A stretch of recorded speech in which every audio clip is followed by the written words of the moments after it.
Greetings, I'm Professor K, and in this short video presentation, we're going to take a look at the parts of the penetration testing final report. Regardless of the cybersecurity exam that you decide to take, the vendor that's going to provide it, you are going to see questions regarding the documentation and the reporting of the pen testing final report. If you look at the topics that are covered on your cybersecurity exam, you will find that there is a domain for documentation and reporting. Documentation and reporting procedures for a pen test are based on industry standards, and that is going to remain constant regardless of the cybersecurity exam or the cybersecurity track that you choose for your certification. As a minimum, on a pen testing final report, you're going to have a title page, a table of contents, the executive summary, the methodology, the findings and remediation, and a conclusion. In addition to all that, you may have additional sections. Some reports will have an appendix, some will have an abstract, some will have an introduction. There may be other parts to the final report, but the industry standard for a penetration test final report is what you see here. Let's take a look at these individual parts of the final report and see what you can expect to find in them. On the title page, you're going to find the name of the company or the person who performed the pen test and authored the report.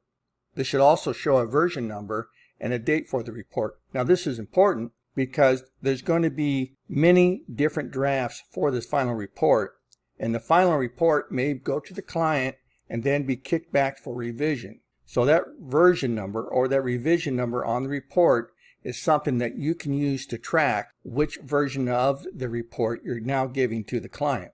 The next page of the report should be the table of contents. This specifies the page references for each of the other parts of the report.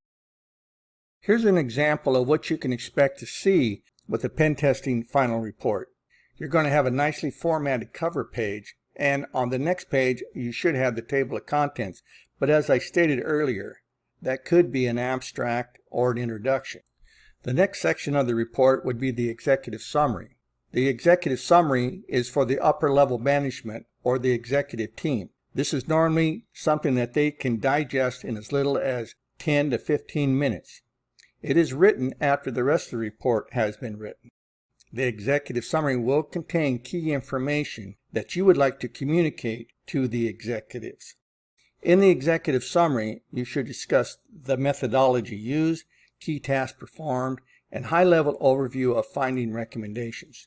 A couple of key points here. You want to make sure that you don't use any acronyms, and if you do use acronyms, make sure you spell them out. You do want to provide a high-level flyover of the risk and the potential business impact, but you do not want to get too technical. This reflects the state of the organization and its security posture at that point in time, and you're presenting the key findings, not everything. This is just a summary of what your report is going to contain. You'll also make some recommendations with risk mediation in the executive summary, and you can include visuals in the form of charts, graphs, and risk grids. The following is an example of what your executive summary might look like. You're breaking down the overall report into a summary that non-technical executives can handle. Next, we have the methodology that was used during the pen test.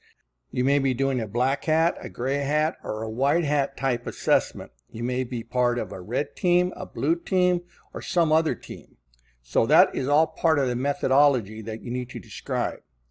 So in this section of the report, you're going to talk about the types of pen testing that were performed, steps taken during each phase of the pen test, and how the attacks were carried out. The next section in the report will be findings and remediation. This is going to detail the security issues that were found. It's also going to provide remediation steps to fix those issues. So for each issue that you discovered, there should be at least one paragraph, if not two, that not only describes the issue, but provides a remediation on how to patch or fix that issue. The last required section of the report will be the conclusion.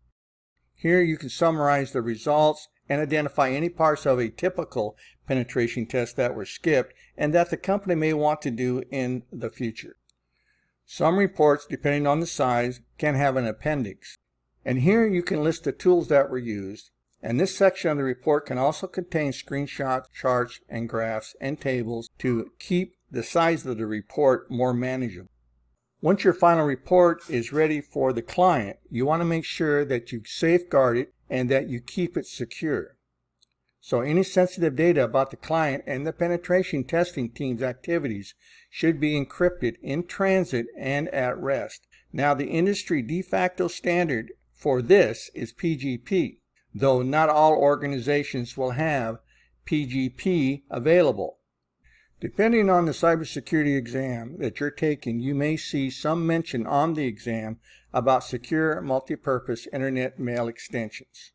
That is an alternative to using PGP.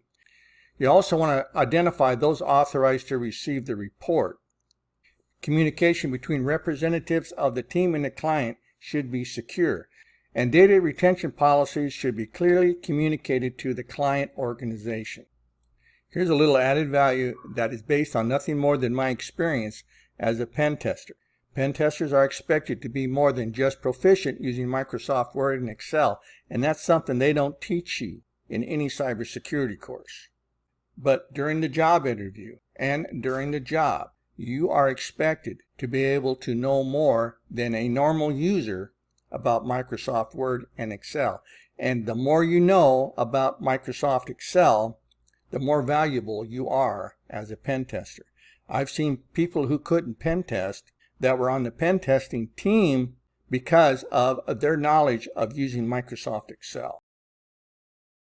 The fun part was doing the pen test, going to a client's site and finding all those vulnerabilities and being able to ask for permission and getting permission to attack those vulnerabilities. Well, that's the fun part. When you get back to the office, now the work begins.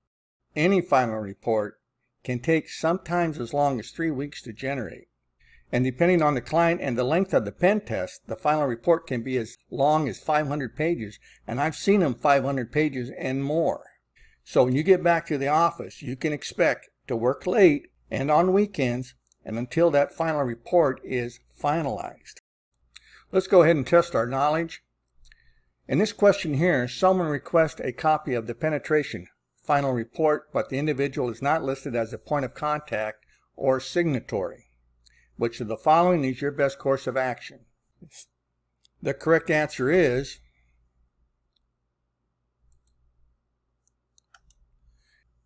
reply and explain to the individual that proper authorization is needed to provide the report. Next, which of the following is the most important follow-up activity to complete after the tester delivers the report?